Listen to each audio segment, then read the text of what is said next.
Welcome to Northern BC Moments, where we take a look at the lighter side of news for 2020. Now, COVID-19 certainly impacted a lot of things over this last year and bringing with it a lot of negativity, but some to smile about as well. For example, hearts continue to be seen all across our community and across the country as a local initiative to support each other during the pandemic turned into a worldwide phenomenon. They have been popping up in windows throughout the city of Prince George, all in response to a Facebook post made by Bailey GROSE Tuesday evening. I came across this post. Someone had been sharing it in the moms groups and stuff about St. Patrick's Day, putting a shamrock in your window. And I thought this would be a great thing to post into HYPG and make it a heart, because it's something people would be more inclined to participate in. It'll last longer. And I'd like to think it'll boost morale. And so I posted it that evening, I think around 3 o'clock, and just thought we'd see how it goes. And then I guess you could say the rest is history. From there, the post has garnered over 1,300 likes and over 1,000 shares, with the community, both residents and businesses, responding as hearts have been popping up throughout the community. It's huge, and I've gotten private messages. There's some in New Zealand. It's gotten as far as Terrace, Smithers, Chetwynd, Valemont. Yeah, it's exploded. It's gone viral, which I think just shows this is something the community, and well, not just the community of Prince George, but Canada, the world needed. It's great. GROSE thought it would be fun to have a citywide heart hunt, so the community could still get outside and do something fun, yet still practicing social distancing. The post even led to local musician CLARENCE, who's in his 80s, to write a song. Put a heart in your window, it will brighten up your day. I'm glad someone came up with it. It's a great thought, I would say. Now that you are housebound, there's so many things you can do. Look at that heart in the window. It will give a real lift to you.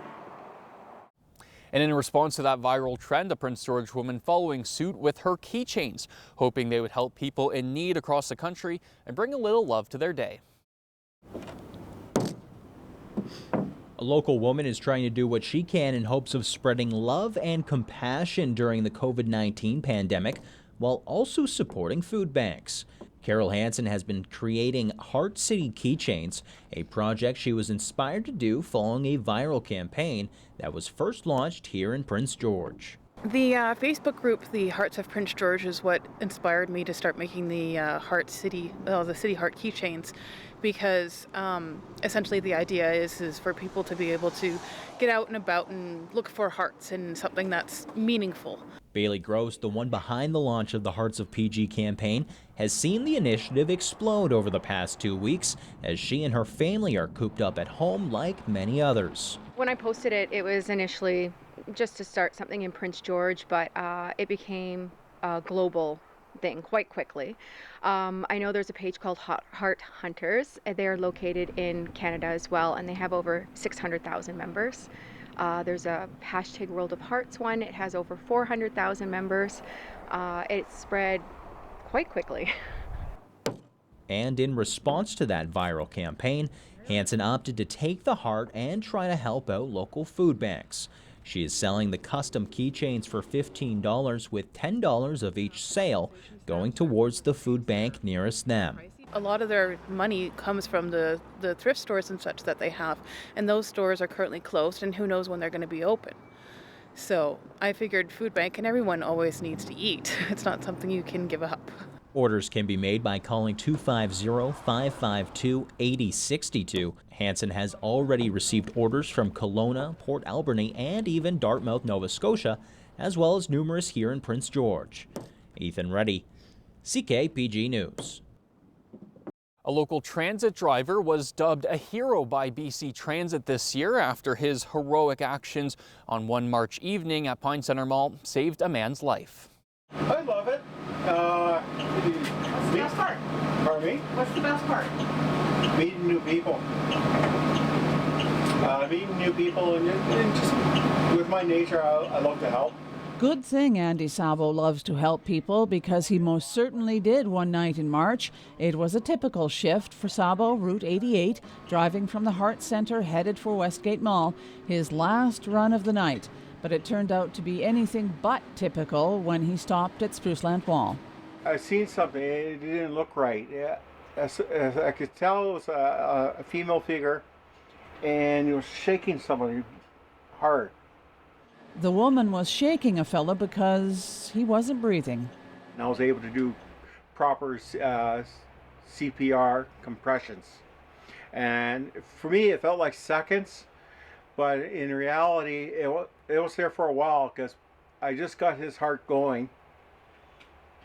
And I asked the lady, what happened here? The young man had overdosed and his heart had stopped. With some help, Andy managed to get the man to the ground where he could begin administering CPR. It felt like only seconds had passed, but it was more like 10 minutes.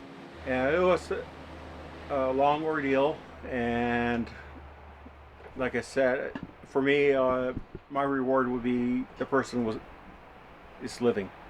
With his certification, he did very well, and as a Samaritan too, stepped up and used his first aid on this person to save a life. If you can save a life, it's the most rewarding thing you can do. Andy has been named a transit superstar because of his heroic work. If Andy hadn't jumped into action, things might have turned out completely different. The EMTs got there, and because Andy had issued CPR and supported them, it really kept things kind of at least in somewhat of a stable situation until the professionals could get there. My supervisor there, Chris there, he supported me and helped me to recollect what transpired, asked me I'm okay. I go, yeah. I was very fortunate that I had a day off the next day, because my upper part of the body was all sore.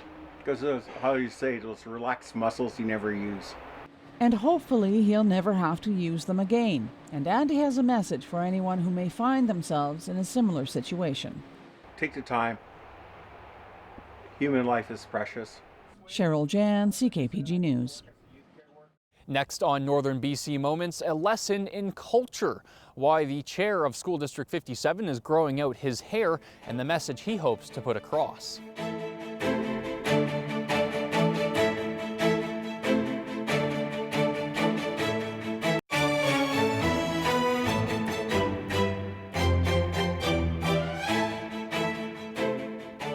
Welcome back to Northern BC Moments. A look at the brighter side of news for 2020. And this year, a local public figure is making quite the statement, but in a rather unusual way. School District 57 Board Chair Trent Derrick is growing out his hair in an effort to educate others about First Nations culture and help First Nations people reconnect with it.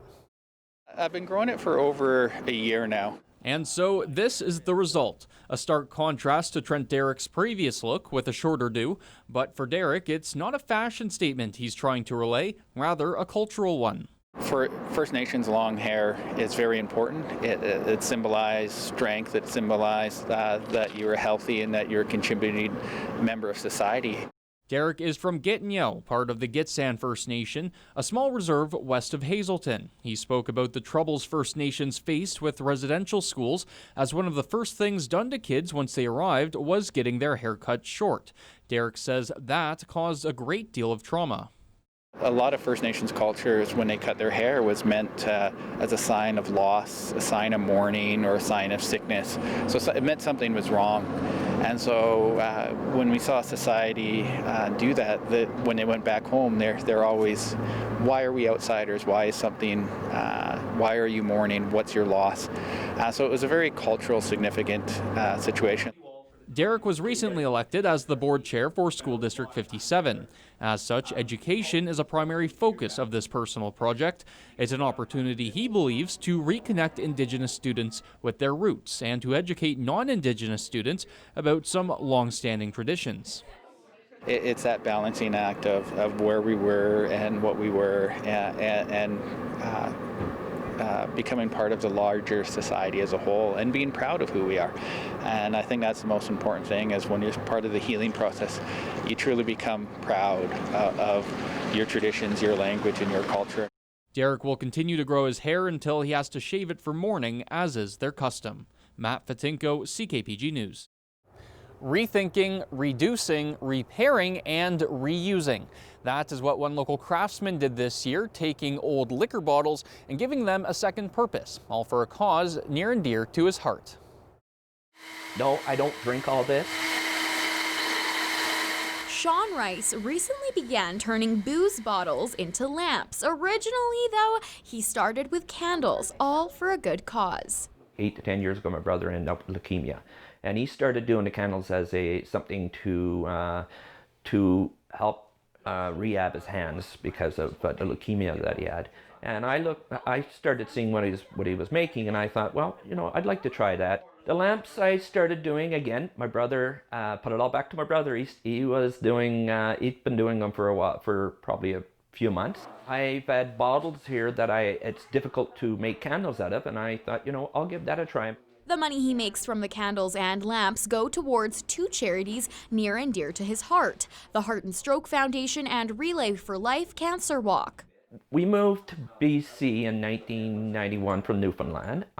Within a 2-day span, I had a job offer in BC, and we found out our son at 3 months needed open heart surgery. He had open heart surgery at 3 months, again at 8 years. He will need another one. You know, with that, it's near and dear to me to support the heart and stroke. The lamps take Rice about half an hour to create. I drill into the back, a small hole in the back of the bottle with a diamond grit drill bit, and then I use lamp kits and the shade to complete the lamp. All my product is at Forever Florists in the Heart, and as well as I have candles at Northern Lights Winery and Barkerville Brewery. Over the past 3 years, Rice has donated $6,000 cash and $2,000 in kind. This year, his goal is to raise $8,000. Veronica Beltran, CKPG News. Coming up next on Northern BC Moments, a Spruce Kings player who's not really known for his fists had the battle of his life and won. We share the inspirational story of Mason Waite next.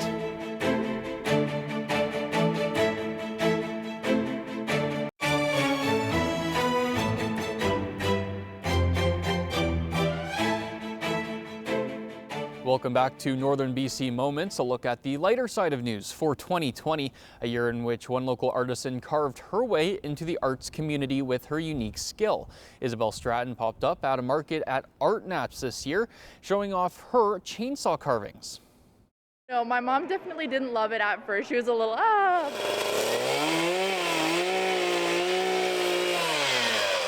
Isabel Stratton has always taken an interest in the arts, from drawing at a young age to now taking up chainsaw carving. She was inspired to try the skill after watching Williams Lake product Carver Kings. I kept watching and I thought, oh my goodness, I just have to try this. This is so cool. And but I just didn't really know how to get started. And one summer we were driving back from my grandparents' house, and on the side of the road we noticed the wood carver shop that we always drive past and we always mean to stop in at.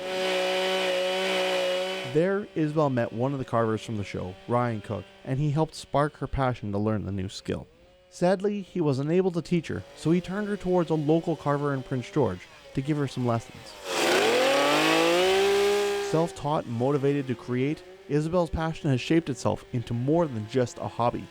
As of now, and for the last few years, it's been kind of a hobby, just kind of doing it for family members and for friends, and just kind of the odd sale here and there, but I'm hoping to turn it into more of a business to make it a little bit more official in the coming new year.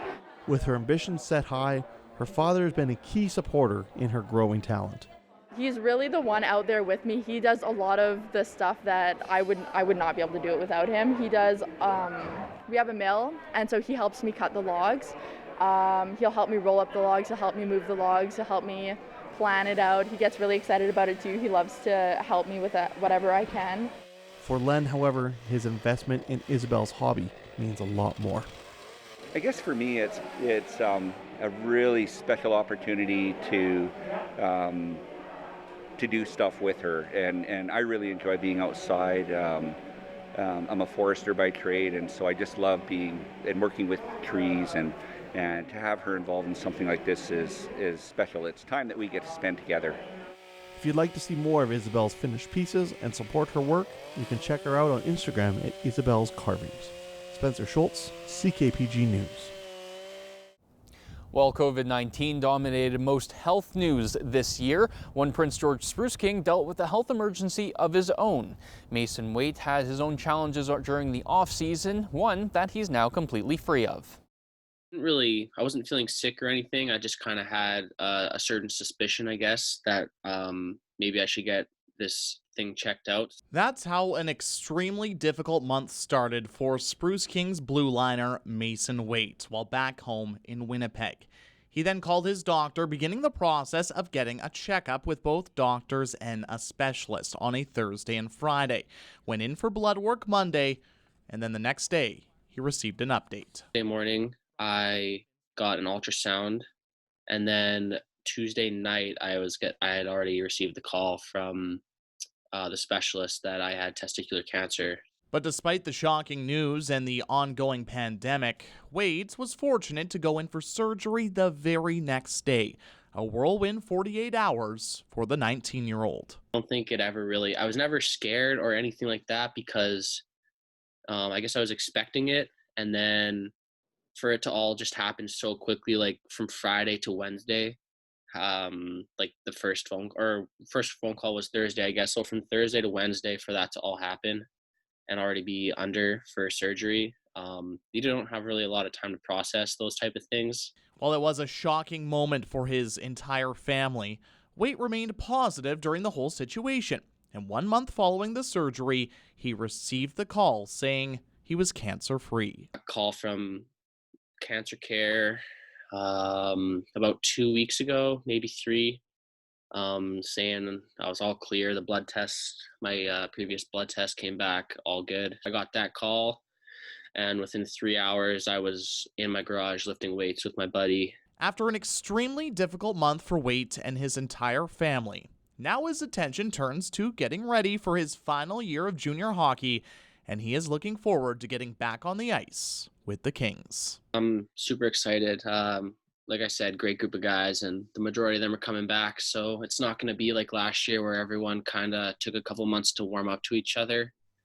We're going back with 12, 13 same guys, and it's going to be good right from the start. And yeah, I'm just really excited to get back on the ice. Still to come on Northern BC Moments, Kyle's kindness hit the hearts of many this year. We look at a local 10-year-old and his dog's mission to raise money and awareness for autism.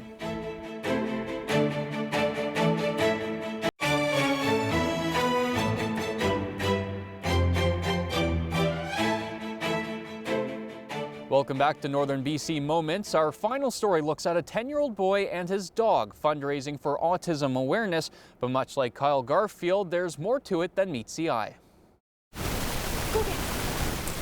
Say hello to Kyle and Rufus, a boy and his dog happily playing in their backyard. That is until Rufus puts on his vest and goes to work. That's because Rufus is a autism service dog, providing support for Kyle as well as an undeniable bond between the two. Having Rufus has changed life for Kyle, which has changed life for our family. It's brought Kyle out of his shell. It's made him feel confident. Like he said, Rufus is his best friend, and it doesn't matter what Kyle's day looks like. If it's a tough day or if it's a great day, Rufus shows him the same amount of love. Heather says Kyle's relationship with Rufus has led to her son being more confident. As of last school year, he wouldn't even get his photo taken. And today he's standing here doing interviews, so we couldn't be prouder of him. Rufus was provided to Kyle at no cost to his family from BC and Alberta guide dogs based out of Delta, BC. The cost is approximately $30,000 to produce a trained dog to an individual, which includes lifelong aftercare. Rufus is the first dog with his skill set to be placed in the north, but there's need for more. COVID has made for a difficult year of fundraising for the group, leading to Kyle to decide that he wanted to do something in order to help. We started making fire starters for BC and Alberta guide dogs. because because their funding isn't that good, so we started making fire starters to help them out, and my goal was 500, but in 24 hours I had it 1,800, so now my goal is 5,000. The sales are by donation, with Kyle now over $4,000 towards his goal. He's taken it on so well, the responsibility. He gives up video game time, play dates willingly to make the fire starters. He collects all the supplies we need for them, and he's more than happy to do it. He strives to hit his next goal. He never wants to give up or disappoint, and it's brought him out of his shell and made him so strong. While the day-to-day struggles that Kyle faces may not be apparent from the outside, there continues to be stigma associated to those who do have autism. But Kyle insists he's not that different from you or I. You're a human, you're not a robot. Yeah, so you're the exact same as other people. Wisdom beyond his years. Ethan Reddy, CKPG News. All right, that does it for us. Thank you so much for joining us for Northern BC Moments, a show that hopefully warmed your heart and put a smile on your face, showing that even in a global pandemic, there's plenty to smile about in the world. So on behalf of myself and Spencer Schultz and the rest of our team over at CKPG, thank you very much for joining us, and we'll see you in 2021.